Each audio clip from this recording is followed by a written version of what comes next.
que eu vou te mostrar aqui hoje pode mudar completamente a forma como você enxerga o seu patrimônio, a sua família e o seu futuro. Nós sabemos o momento em que nós estamos vivendo, que é o da reforma tributária, e notícias como essas são muito comuns. Famílias antecipam herança com medo de imposto de renda, planejamento sucessório cresce no radar e investidores diante de mudanças tributárias. Por medo de reforma tributária, doação em vida aumentam 22%.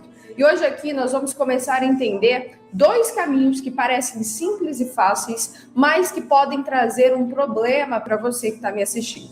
Bom, se você ainda não me conhece, meu nome é Priscila Ziliani e eu sou advogada, especialista em planejamento patrimonial e eu utilizo esse meu canal do YouTube, do Instagram, para difundir esse grande movimento que eu lidero, que são das famílias que decidiram dar um basta, que decidiram organizar o seu patrimônio de forma correta, genuína e sem burocracia, sem muitas mazelas. Então é por isso e para essas famílias que eu estou aqui. Deixa eu perguntar, você viu briga familiar de Roberto Marinho e Silvio Santos? Você viu disputa judicial entre eles? Você viu patrimônio travado? Você não viu isso. Por quê? O que eles fizeram? Eles organizaram o patrimônio como empresário, com estrutura, com institucionalização do patrimônio, com separação entre pessoa física e patrimônio. O CPF, ele não nasceu para ser dono do nosso patrimônio. O CPF nasceu para falar quem é Priscila Ziliani, quem é Marcos, quem é Néder, quem é Marluce, não para ter patrimônio. Inclusive, deixa eu te contar um segredo. Sabia que Silvio Santos não tinha uma casa em seu nome? Você tem a sua casa no seu nome. Então, isso quer dizer que é rico ou menos rico? Não. É porque eles entenderam desde logo que uma coisa é sua construção patrimonial, você tem que preservar e proteger ela. Outra coisa é o seu CPF, onde você vai comprar, vender, reaver, o seu CPF, aonde você vai existir.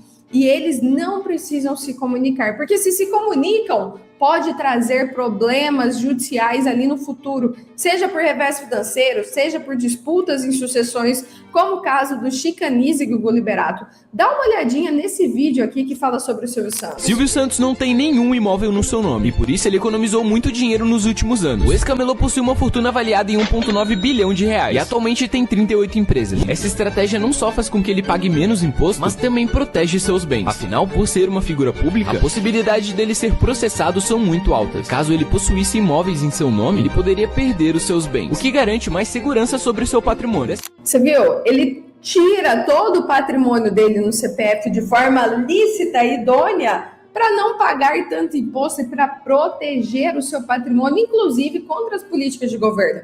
É isso que eles fazem. Por isso que a gente olha para eles e fala: nossa, mas como que essas famílias empresárias conseguem passar fortunas de geração em geração? Porque entenderam que institucionalizar o patrimônio é a forma correta para se fazer, é a forma que tem que ser feita. E quando ele fez isso, Roberto Marinho, ele tinha ali 30 bilhões, ele economizou, ele não pagou para o estado do Rio de Janeiro 2,4 bilhões a título de imposto sobre herança. Ao contrário de Chicanise, que os filhos dele estão com disputa judicial e vai pagar o imposto sobre herança. Ao contrário do processo do Gugu Liberato. E ao contrário de quem opta em fazer uma doação de bens e vida. Do outro lado, Silvio Santos também economizou mais de 17 milhões a título de imposto sobre herança, porque decidiram organizar o patrimônio, proteger o seu patrimônio. O que você está fazendo aqui também é isso,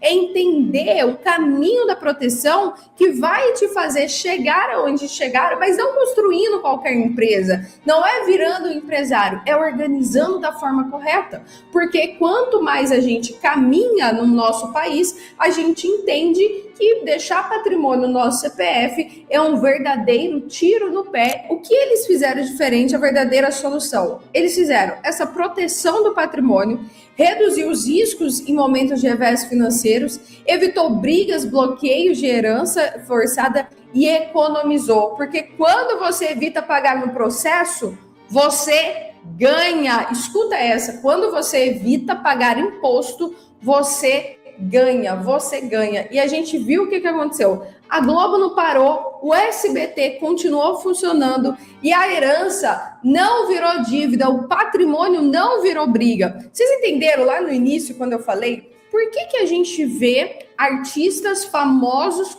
construindo um bom patrimônio, muito patrimônio, né, bilionários aí, como é o caso do Gugu Liberato, e deixando brigas, discussões, mesmo com a intenção de não deixar nem brigas nem discussões. E de outro lado, a gente viu o Silvio Santos, Roberto Marinho, empresários na seara empresarial, amigos desses caras, mas que construíram um patrimônio de uma forma com que eles não perdessem lá na frente. Talvez você esteja pensando assim, mas são bilionários, são artistas, são multimilionários. Eu sou só um empresário aqui da minha cidade, né?